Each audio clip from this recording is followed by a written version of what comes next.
Bonjour, dans cette vidéo, nous allons corriger les exercices de la partie 2 sur les systèmes de vecteurs générateurs et les bases, ainsi que la dimension d'un espace vectoriel ou même d'un sous-espace vectoriel. Alors, je vous rappelle donc ici l'énoncé de ces exercices. L'exercice 1 a été corrigé dans la vidéo 1 sur les familles de vecteurs libres. Donc, premier exercice, je vous laisse mettre sur pause puis sur play pour avoir le corrigé. Donc, c'est parti. Alors, premier point, montrer que les trois vecteurs de R3, ici, V1, V2, V3, forment une base de R3. Donc, on a vu que la dimension de R3 est égale à 3. Donc, il suffit de trouver trois vecteurs libres pour obtenir une base de R3. Donc, les trois vecteurs donnés, pour qu'ils forment une famille de vecteurs libres, il suffit que le déterminant de la matrice constituée par ces trois vecteurs soit non nul. C'est le cas, il s'agit ici d'une matrice triangulaire, et donc son déterminant, c'est le produit des termes de la diagonale, il est non nul, V1, V2, V3 est donc une base de R3. Deuxième question, généralisée au vecteur V1, V2, V3, où là vous voyez qu'il y a 5 paramètres, A1, B1, B2, même 6, C1, C2, C3, et une condition, A1, B2, C3 non nul. Donc ici, si on calcule le déterminant de ces trois vecteurs de R3, on obtient à nouveau une matrice diagonale. Le produit des termes de la diagonale nous donne le déterminant qui est nul par hypothèse. Donc V1, V3, V2, V3 est une base de R3. Troisième question, alors là on travaille dans l'ensemble des nombres complexes. Donc montrer que les trois vecteurs forment une base du C espace vectoriel C3 et calculer dans cette base les coordonnées du vecteur 1, 2, 0. Alors, C3, c'est un C espace vectoriel, ça veut dire que les nombres scalaires sont des complexes. Et donc, quand on va décomposer un vecteur en combinaison linéaire des trois vecteurs, V1, V2, V3, eh bien, les coefficients seront complexes. On calcule, donc la dimension de C3 est égale à 3. On verra un exercice par la suite où on travaille dans Cn comme R espace vectoriel. Comme ça, vous comprendrez bien la différence entre un C espace vectoriel et un R espace vectoriel. Donc ici, voilà, les vecteurs en colonne, les trois vecteurs en colonne, et j'ai utilisé la méthode du pivot de Gauss afin de faciliter le calcul de ce déterminant. Donc ici, le pivot, c'est 1, et pour obtenir 2 zéros sur les deux lignes suivantes, eh bien, j'applique les résultats suivants. L2, je le remplace par L2 moins 2i fois L1 et L3 par L3 plus I fois L1. Donc attention à ne pas mettre un coefficient à L2 ici et à L3 ici, sinon on change la valeur du déterminant. Donc on obtient au final moins 3 moins 6i qui est non nul. V1, V2, V3 est donc une base de C3 et on va pouvoir exprimer les coordonnées du vecteur W dans cette base. Donc on va écrire W comme combinaison linéaire de V1, V2, V3. Voilà, donc on va résoudre l'équation alpha 1 V1 plus alpha 2 V2 plus alpha 3 V3 égale à W, ce qui donne un système de trois équations à trois inconnus. Pour résoudre ce système, je vais appliquer à nouveau la méthode du pivot de Gauss. Donc ici, le pivot est égal à 1. Donc je vais appliquer en fait les mêmes opérations que pour calculer le déterminant de la matrice. Ici, je vais recommencer la méthode du pivot de Gauss. Donc je vais prendre 1 moins 3i comme pivot, de façon à faire apparaître un 0 ici. Donc pour cela, je vais remplacer la ligne 3 par elle-même, moins 1 plus 2i sur 1 moins 3i, de façon à avoir 1 plus 2i ici, et comme il y a un moins devant, eh bien, les deux termes en alpha 2 vont s'annuler, et je n'aurai plus que le terme en alpha 3. Donc ça fait du coup, ici j'applique aussi la même opération, moins 2i, moins 1 plus 2i fois 1 plus 2i sur 1 moins 3i, donc ce qui donne 1 plus 2i au carré sur 1 moins 3i. Et attention, je fais la même opération sur le second membre, ce qui donne i moins 1 plus 2i sur 1 moins 3i. Voilà, donc le résultat. Donc ça fait des calculs qui ne sont pas très agréables. On simplifie tout ça et au final, on trouve alpha 3 égale à 1 moins i sur 3. Donc pour obtenir maintenant alpha 2, on va remonter les calculs. Eh bien alpha 2, c'est égal à 2 moins 2i moins 1 plus 2i alpha 3, le tout divisé par 1 moins 3i. Voilà, donc c'est ce que je vous disais ici. Donc on trouve que alpha 2, c'est 1 tiers de 24 plus 2i sur 10. On peut simplifier d'ailleurs par 2 ici. Hein. J'aurais pu écrire 1 tiers de donc 12 plus i sur 5. Ah ben je l'ai écrit là. Voilà. Et donc après pour alpha 1, eh bien on sait que alpha 1 c'est égal à 1 moins 2 alpha 2 plus alpha 3. Donc il n'y a plus qu'à remplacer, à calculer et à simplifier. Donc finalement on voit que ici on peut mettre 1 sur 30 en facteur de façon à ne plus avoir de fraction dans les coordonnées du vecteur ici. Alors c'est pas obligatoire. Hein. Voilà, alors pour vérifier vos calculs, si vous avez des calculs un peu pénibles comme on vient de les suivre ici, vous pouvez utiliser le logiciel Wolfram Alpha et la matrice B.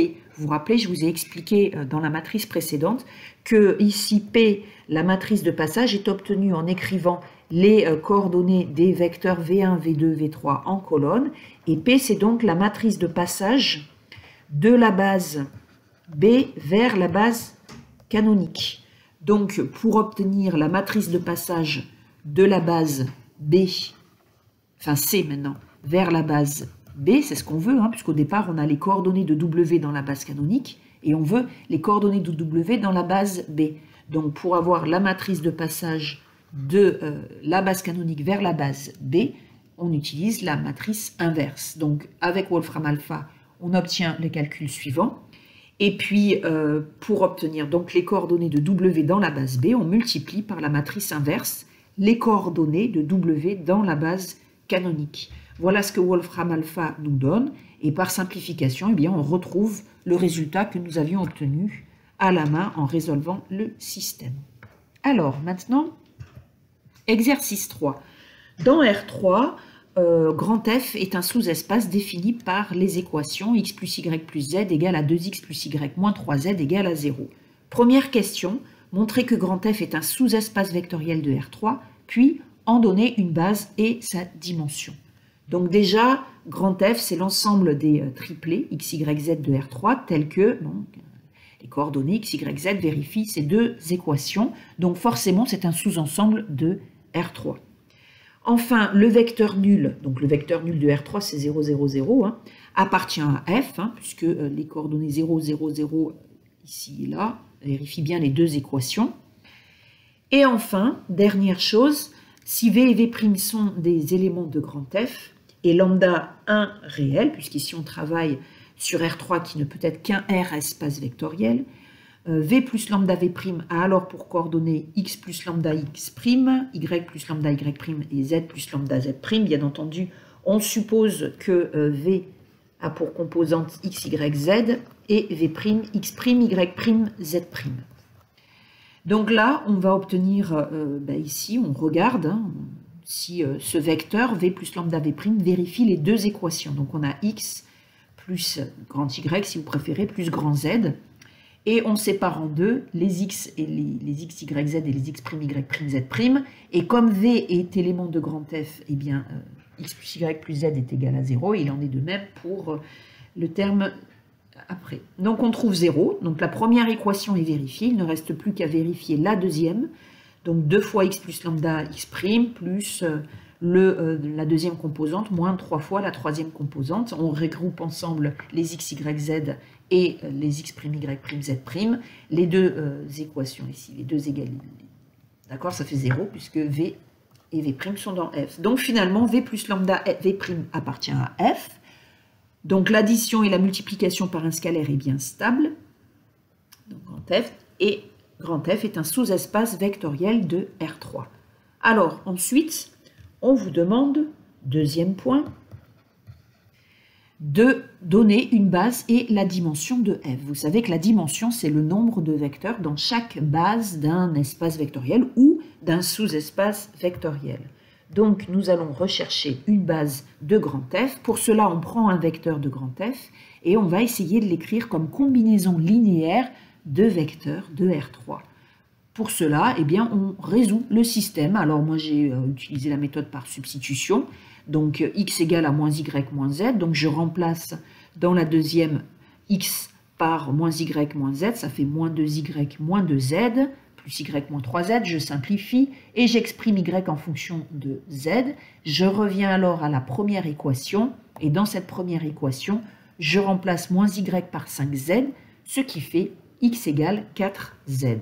Donc finalement, tout vecteur de f peut s'écrire sous la forme 4z moins 5z. Z, autrement dit, z fois le vecteur 4 moins 5, 1. Donc ce vecteur ici, eh bien, il n'y en a qu'un seul. Il est générateur de grand F, autrement dit, grand F est engendré par ce vecteur. On le note avec des crochets comme ça, ou alors avec vect, on peut aussi le noter comme ça, vect de 4 moins 5, 1. Voilà. Et donc, la dimension de f est égale à 1, puisque c'est forcément une base de f, hein, puisqu'il y a un seul vecteur, et la dimension de f est égale à 1. Alors, la deuxième question, c'était compléter la base de grand F en une base de R3. Alors, il y a un théorème là-dessus qui dit qu'on peut compléter toute base d'un sous-espace vectoriel de Rn en une base de Rn. Donc, pour cela, eh bien, là, nous n'avions qu'un seul vecteur. Il suffit de compléter en deux avec deux vecteurs, de façon à ce que ces deux vecteurs, évidemment, soient libres, hein, de R3 libre et libre avec V1 aussi. Libre entre eux et libre avec V1 forcément. Donc par exemple, je vous propose de choisir des vecteurs très simples, 0, 1, 0 et 0, 0, 1. Si on calcule le déterminant de la matrice constituée par ces trois vecteurs, on va obtenir eh bien, un déterminant non nul. D'accord? Donc ici, par rapport à la première ligne, ça fait plus 4 fois le vecteur 1, 0, 0, 1, ce qui fait 4 qui est non nul. Donc V1, V2, V3 forment trois vecteurs libre de R3. Il s'agit donc d'une base de R3. Exercice 4. Maintenant, dans R4, grand F est un sous-espace vectoriel. Alors, on vous le dit déjà dans l'énoncé que c'est un sous-espace vectoriel, donc nous n'avons pas à le démontrer dans cet exercice, défini par les deux équations. Première question, donner une base de grand F, puis en déduire la dimension. Donc, ça ressemble vraiment à l'exercice précédent. Donc, je vous laisse regarder ici. J'ai travaillé à nouveau par substitution. On peut faire plus simplement, hein, par addition. Donc, voilà, il n'y a pas de problème. Hein. Donc, ici, j'ai remplacé x1 par moins x2 moins x3 plus x4 dans la deuxième équation. Puis, je suis revenu à la première équation pour exprimer x1 en fonction de x2. Donc, en fait, ici, j'ai mes quatre composantes qui sont à la fois exprimées en fonction de x2 et x3. On a deux paramètres. Comme on a deux paramètres, on va obtenir deux vecteurs ici. Hein, donc, on a x2 fois 2, x2 fois 1 pour la première composante, x2 fois 0 pour la troisième composante et x2 fois 3 pour la troisième composante. Et on ajoute le vecteur, eh bien, x3 n'intervient pas dans les deux premières composantes. Par contre, dans les deux dernières, le coefficient c'est 1 et 1. Voilà, donc ces vecteurs V1, V2 engendrent grand F. Le système de vecteurs V1, V2 engendre grand F. Est-il libre? Eh bien, pour cela, comme on obtient 4 équations à 2 inconnues, je ne peux pas utiliser la technique du déterminant. Hein, le déterminant ne s'applique qu'à une matrice carrée. Donc ici, je suis obligé de résoudre ce système, et qui est très simple, puisque j'obtiens alpha 1 et alpha 2 nuls. V1, V2 est donc une base de grand F, et sa dimension, c'est 2. La dernière question, compléter cette base en une base de R4. Donc nous n'avions que deux vecteurs. Pour le compléter en une base de R4, il suffit d'ajouter deux autres vecteurs. On calcule le déterminant de V1, V2, V3, V4. Il est non nul, contrairement à ce que j'ai écrit ici. Il est non nul. Et voilà, d'accord. Donc j'ai choisi évidemment des vecteurs très simples, hein, de la base canonique, de façon à ce que le déterminant évidemment soit non nul. Je vous laisse le calculer. Alors maintenant, exercice 5, 6 et 7. Alors, je vous laisse mettre sur pause puis sur play pour avoir la correction de l'exercice 5. Donc ici, dans cet exercice 5, première question, nous devons démontrer que EN est un sous-espace vectoriel de E. Ça avait été déjà fait dans les vidéos précédentes, mais je le refais ici. Donc E est un R espace vectoriel. Hein. En forcément est un sous-ensemble de E, puisque les polynômes de degré inférieur ou égal à n sont forcément des polynômes, à coefficient réel bien sûr. Le vecteur nul, c'est le polynôme nul. Le polynôme nul est un polynôme de degré inférieur ou égal à n, forcément. Si je prends deux polynômes de degré inférieur ou égal à n et un scalaire réel, eh bien j'obtiens P1 plus lambda P2, qui est à nouveau un polynôme à coefficient réel et de degré inférieur ou égal à n. Donc, En est un sous-espace vectoriel de grand E. Alors maintenant, nous devons montrer que 1x, x2, x3, xn est une base de En. Donc pour cela, il faut chercher à montrer qu'il s'agit d'une famille génératrice et libre donc de En. P appartient à En, alors le polynôme, tout polynôme de degré inférieur ou égal à n, ça vous connaissez ce résultat, s'écrit de cette forme-là. Donc vous voyez qu'on a A0 fois le vecteur 1, plus A1 fois le vecteur x, plus A2 fois le vecteur x2, etc., plus AN fois le vecteur xn, où AI sont tous des coefficients réels pour tout i entier naturel, compris entre 0 et n. Donc P appartient à l'ensemble des polynômes engendrés par un x, x2, xn. Et de même que si je prends P, un polynôme qui s'écrit comme combinaison linéaire de ces n plus 1 vecteurs, eh bien j'obtiens un polynôme de degré inférieur ou égal à n. Donc En est engendré par la famille de vecteurs 1x, x2, x puissance n. Maintenant, je dois montrer que cette famille est libre, puisqu'une base d'un espace vectoriel, c'est un système de vecteurs générateur et libre de cet espace vectoriel, ou de ce sous-espace vectoriel. Alors, est-il un système libre de En? Donc pour cela, je prends la définition initiale. Alpha 0, alpha 1x plus alpha 2x2 plus alpha n x puissance n est égal à 0. Si et seulement si je trouve alpha 0, alpha 1, alpha n tous nuls, et bien à ce moment-là, le système est libre. Si je trouve le résultat contraire, il est lié et donc je ne peux pas obtenir de base. Alors ici, cette égalité est vraie pour tout x réel. Donc en particulier, pour x égale à 0, si je remplace x par 0 là-dedans, j'obtiens alpha 0 égale à 0. Et donc finalement, cette égalité devient alpha 1x plus alpha x2 plus etc. alpha x puissance n égale à 0 pour tout x réel. Je peux alors factoriser par x, d'accord?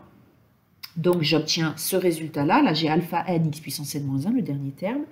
Un produit est nul si et seulement si l'un des deux termes est nul. Comme ici, cette égalité est valable pour tout x réel, d'accord? Donc, ça veut dire que alpha 1 plus alpha 2x plus alpha n xn moins 1 est nul pour tout x réel. Donc, à nouveau, je pose x égale à 0 et j'obtiens cette fois-ci que alpha 1 égale à 0. On démontre ainsi, de proche en proche, par récurrence si vous préférez, que tous les coefficients ici sont nuls et que 1x, x2, x puissance n est une base de Rn de x. La dimension de Rn de x est donc le nombre de vecteurs dans cette base, c'est-à-dire n plus 1.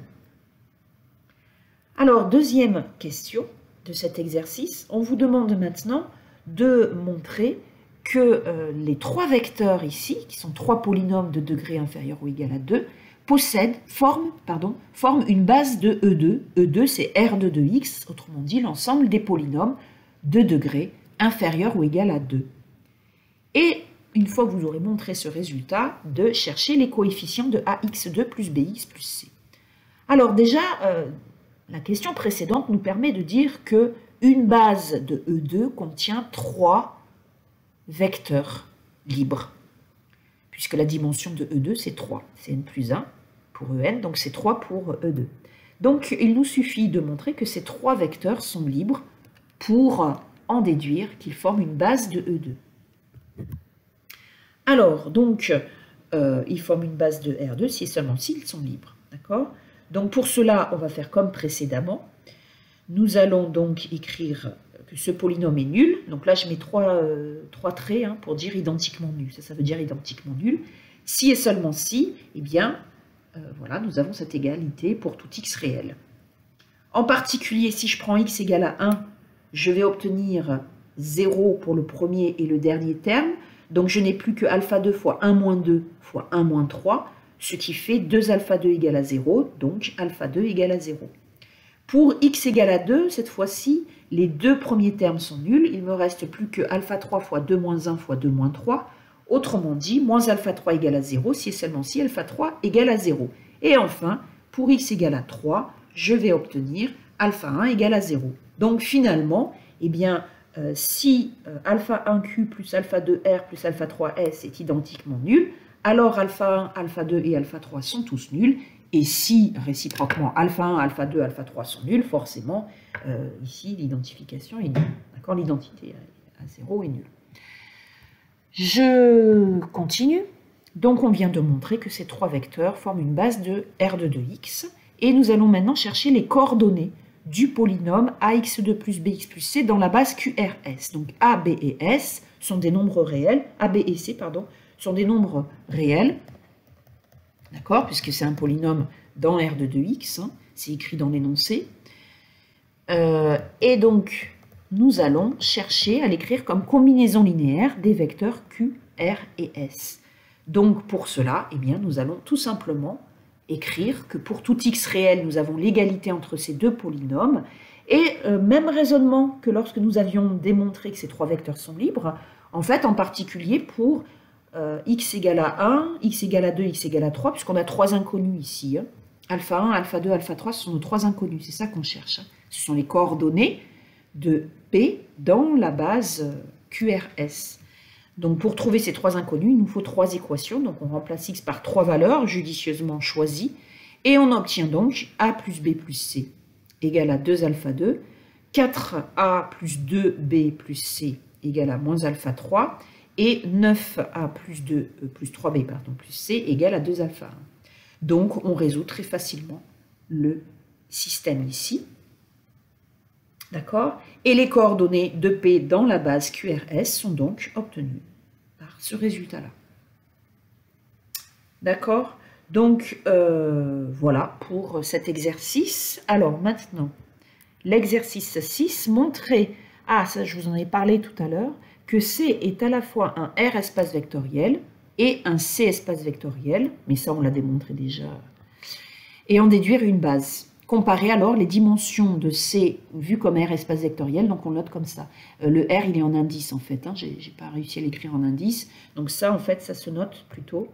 Là, ça se note dimension indice ensemble des réels de C. Donc ça veut dire dimension de C vue comme un R espace vectoriel, et ça c'est dimension de C vue comme un C espace vectoriel.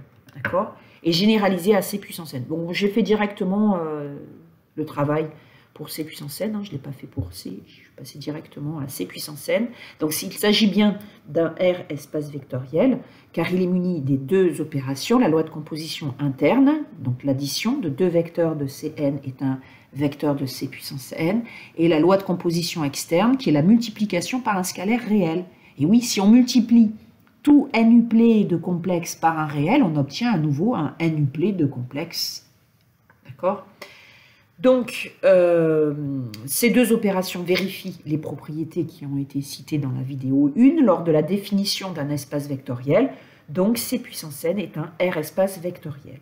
Alors maintenant, nous allons en donner une base. Donc, pour cela, on cherche d'abord un système générateur, puis on démontre que ce dernier est libre. Donc, soit V un n uplé de complexe, donc qui s'écrit sous la forme A1 plus IB1, A2 plus IB2, etc., AN plus IBN, où AI et BI sont des nombres réels, I étant un entier naturel, compris entre 1 et n.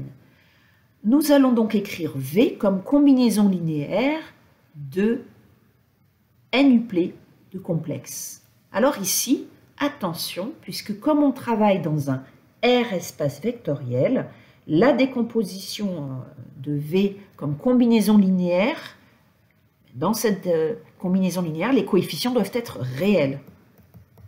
D'accord? Donc, il est hors de question ici de sortir le I. Ça, c'est important. Ça, c'est ça qui fait toute la différence entre un R espace vectoriel et un C espace vectoriel. Ici, les constantes sont, les coefficients, si vous voulez, de cette combinaison linéaire doivent être tous réels. Donc, de ce fait, voilà les vecteurs que j'obtiens. Alors, ici, V1, V2, Vn, vous retrouvez les vecteurs E1, E2, En, de la base canonique vue, de la base canonique de C puissance n vue comme un C espace vectoriel. Et puis, on va obtenir les vecteurs I0, 0, 0, 0I, 0, 0, 0, 0, 0, 0, jusqu'à I. D'accord? Donc, C puissance n est engendré par les vecteurs V1, V2. Ben, il y en a combien? Il y en a V2n. D'accord? Donc ici, il ne nous reste plus qu'à montrer que ces vecteurs forment une famille libre de C puissance n. Donc, on va résoudre l'équation alpha 1 V1 plus alpha 2 V2 plus etc. plus alpha 2n V2n égale à 0. Malheureusement, on obtient une matrice à 2n colonnes, à n lignes et 2n colonnes, donc on ne peut pas utiliser la méthode du déterminant. Donc, il va falloir écrire, mais ça ne va pas être compliqué, parce qu'ici, nous obtenons tout simplement ce système-là, hein, puisque alpha 1 V1, ça va faire alpha 1 fois le vecteur 0 jusqu'à 0, alpha 2, ça va faire donc 0, 1, 0, voilà, plus etc., plus alpha n, 0, 0 jusqu'à 1, plus alpha n plus 1, on va avoir ici i, 0, 0, d'accord, plus alpha n plus 2, 0i, 0, 0, etc., plus alpha 2n fois le vecteur 0, 0i. Donc finalement, ça c'est égal au vecteur nul. Si et seulement si, on va obtenir de ce fait alpha 1 plus i alpha n plus 1, d'accord? Ouais, je vous le détaille un peu quand même. Ensuite, alpha 2 plus i alpha n plus 2 égale à 0, etc. jusqu'à alpha n plus i alpha 2n est égal à 0. Donc on sépare ensuite partie réelle et partie imaginaire et on obtient donc ce résultat. Donc c'est une base de R, du R espace vectoriel C puissance n, et la dimension de C puissance n vue comme un R espace vectoriel est donc égale à 2n. Voilà, et après pour C puissance n, eh bien, on l'a vu dans la vidéo, hein, vu comme un C espace vectoriel, il est engendré par les vecteurs qu'on a notés E1, E2, En, et on obtient une base de Cn qui contient n vecteurs, donc il s'agit de la dimension de Cn vue comme un C espace vectoriel. Alors pour revenir peut-être à la première question, de ce fait, quelle est la dimension de C vue comme un R espace vectoriel? Eh bien c'est 2. Et quelle est la dimension de C vue comme un C espace vectoriel? C'est 1. Quels sont les vecteurs qui forment une base de C vue comme un R espace vectoriel? Eh bien ce sont les vecteurs 1 et I. 1 et I. D'accord? Là, c'est la base. Bon, j'arrive plus à l'écrire. Et pour C, bah, c'est 1, tout simplement. Le vecteur 1. D'accord? Bien. Allez, maintenant, exercice 7. Donc, cette fois-ci, on nous donne dans R4 4 vecteurs.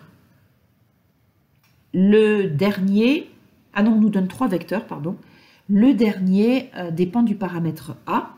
On note grand F indice A, le sous-espace vectoriel engendré par ces 3 vecteurs. Déterminer alors la dimension de FA et en donner une base suivant les valeurs de A.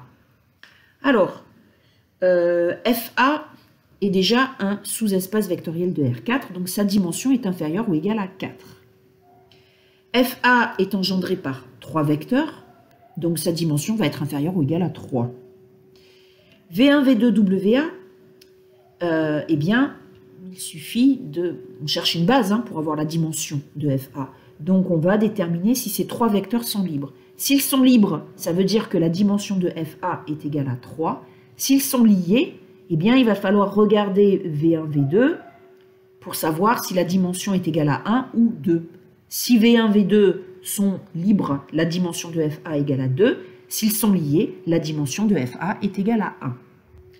Alors, donc, on résout toujours la même équation. Ici, on ne peut pas faire le calcul avec le déterminant, puisqu'on obtient à ce moment-là 4 lignes et 3 colonnes. Donc, on résout, mais ce n'est pas bien compliqué. Donc, par substitution, j'ai commencé par exprimer alpha 2 en fonction de alpha 3, puis j'ai remplacé dans la première équation. J'obtiens alors alpha 1 égale alpha 3. Je remplace dans la troisième équation alpha 2 et alpha 1 respectivement par moins alpha 3 et alpha 3, j'obtiens l'égalité 0 égale à 0. Donc ok, ça ne me donne rien de plus, si vous voulez, c'est vrai, quelle que soit la valeur réelle de alpha 3. Donc maintenant, je remplace dans la dernière équation, et j'obtiens A-4 facteur de alpha 3 égale à 0. Donc un produit de réel est nul si et seulement si l'un des deux est nul, l'un ou l'autre. Donc mon A-4, premier cas de figure, du coup je vais avoir 2 cas de figure à traiter. Premier cas, A-4 égale à 0, donc A égale, qu'est-ce qui se passe quand A égale à 4? Et bien à ce moment-là, de la dernière équation, on en déduit que, comme ça c'est nul, bah, alpha 3 est un réel quelconque. Du coup, on obtient que alpha 1 égale alpha 3, alpha 2 égale à moins alpha 3. Et donc, on peut par exemple choisir alpha 1, alpha 3 égale à 1. Et on obtient donc, alors alpha 3 égale à 1, on a dit. Donc on obtient, on a dit que alpha 1 c'est alpha 3, donc 1 fois V1. Alpha 2 c'est moins alpha 3, moins V2 égale, voilà, d'accord, donc ce résultat-là, donc ces trois vecteurs sont liés. Et de ce fait, eh bien, la dimension de FA est inférieure ou égale à 2. Donc il va falloir maintenant regarder du côté de V1, V2. Ces deux vecteurs sont-ils libres ou liés? Donc pour cela, on résout le système et on trouve le résultat suivant. Alpha 1 et alpha 2 sont forcément nuls. Donc V1, V2 est un système générateur et libre de grand F. Il forme donc une base de grand F et la dimension de grand F, indice A, c'était indice A, bon, ben, c'était 4 puisque c'était 4 pour la valeur de A, est égal à 2. Deuxième cas, si A est différent de 4, donc à ce moment-là, qu'est-ce qui se passe ici? On a A qui est différent de 4, donc là, on va obtenir que alpha 3 est nul, donc alpha 1 et alpha 2 le sont aussi, et les trois vecteurs sont libres, ils forment une base de F, qui est alors de dimension 3. Voilà, donc ici, je vais juste rajouter l'indice A que j'ai oublié quand j'ai écrit la résolution. Voilà, donc il me semble que c'était le dernier exercice, donc je vous souhaite bon courage pour la suite, et à bientôt peut-être.